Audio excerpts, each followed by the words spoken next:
LM applications rarely fail in just one place. A single request may pass through APIs, retrieval, caches, routers, models, validators, and cost controls.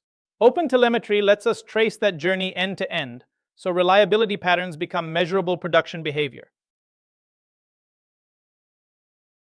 So far, we've looked at why GenAI systems fail, how to redesign serving for performance and cost, and how to add reliability controls for production traffic.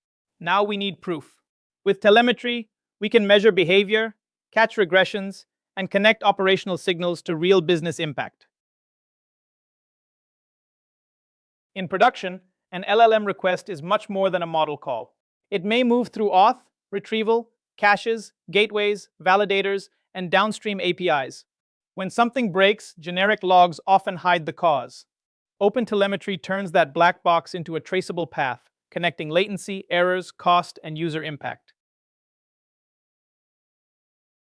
OpenTelemetry starts with a trace, the end-to-end story of one request. Within that trace are spans, and each span captures a timed step, such as an API call, vector search, model inference, or cache lookup. Spans become more useful when you attach attributes, like model name, tenant ID, token count, root, or cache hit status. Those identifiers also connect traces with metrics and logs. That correlation is the real value. You can spot broad performance trends, then jump into the exact request and operation that caused the failure. A useful LLM trace begins at the API boundary, then follows every meaningful operation that contributes to the answer. Child spans capture stages such as authentication, rate limiting, prompt construction, retrieval, cache behavior, routing, inference, validation, and response assembly. The goal is not just timing.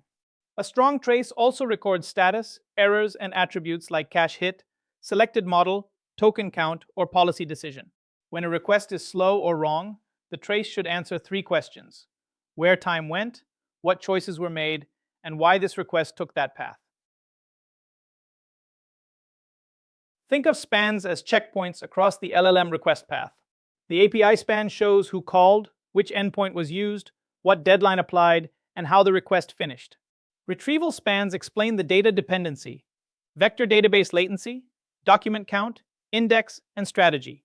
Cache spans show whether semantic reuse was attempted, whether it hit, and how confident the match was. Inference spans capture the expensive part: model, provider, queue time, decoding time, token counts, and completion status. The model gateway deserves special attention because it decides where each request goes and why. Capture that root decision as structured span data: selected primary model, fallback model, provider, routing policy, confidence threshold, and circuit breaker state. If execution changes path, record the reason, such as timeout, unavailable capacity, policy constraint, or quality fallback. Include budget and deadline context as well, because constrained requests often choose cheaper or faster routes. The principle is simple: don't bury routing logic in logs. Make every gateway decision visible, queryable, and tied to the response trace. For self-hosted inference, one latency number is not enough. Break each request into queue, wait, prefill, decode, and response time. That shows whether users are waiting because the scheduler is backed up, the prompt is expensive, or token generation is slow.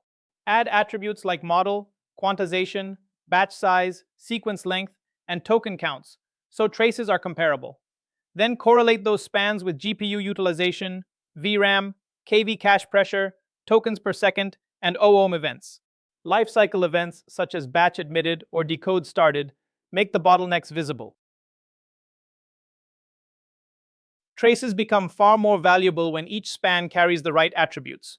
For LLM calls, start with stable identity: model name, model version, prompt version, routing policy, tenant, and request class. Then add execution facts: whether the cache hit, which provider ran, how many tokens were used, latency, and any fallback or error type. Include business context only when it helps operations, such as plan tier, feature, priority, or segment. Keep fields structured and low cardinality. That preserves query speed, controls cost, and prevents observability data from becoming its own scaling problem.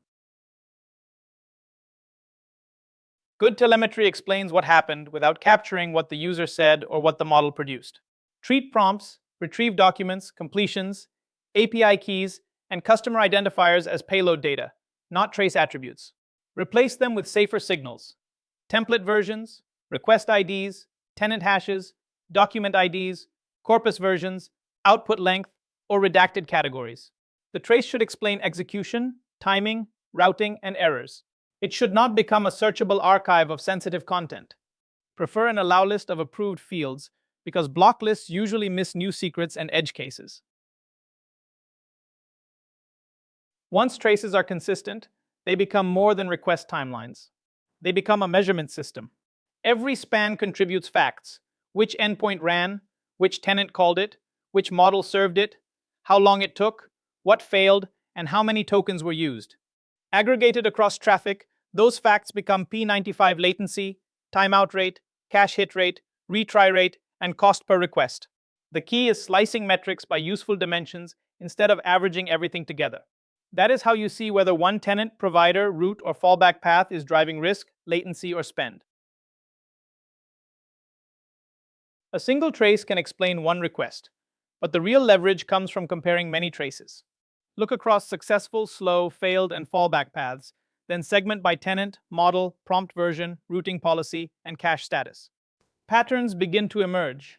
For example, a P95 latency spike after a release may narrow to one prompt version. Representative traces show retrieval spans doubled, pointing to an index query regression. Now the fix is operational, not guesswork. Roll back, repair the query, and keep watching the metric with trace exemplars. Distributed tracing only works when trace context travels with the work, not just with the first HTTP request. Each service should pass trace parent and related headers into gRPC, queue messages, worker jobs, retrieval calls, model gateways, validators, and webhooks. When a request fans out, preserve parent-child relationships so latency still rolls up correctly. For asynchronous steps, use span links when a strict parent-child structure would be misleading.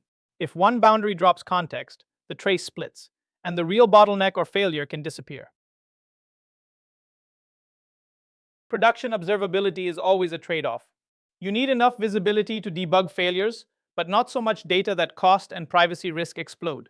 Start with intentional sampling. Keep routine traffic small, while preserving errors, timeouts, high-cost calls, and unusual behavior. Redact sensitive fields before telemetry leaves the service, because the safest data is data you never export. Then control access to operational metadata with role-based permissions and audit trails. Finally, set separate retention windows for traces, metrics, logs, and evaluation artifacts, since each carries different risk and value. OpenTelemetry gives you the foundation for operating LLM systems with confidence. A good trace follows the full request path, and safe span attributes make it searchable without exposing sensitive data. From those traces, you can derive latency, errors, cache behavior, fallbacks, tokens, and cost. Next, you'll turn that visibility into dashboards, alerts, SLOs, drift detection, and architecture decisions.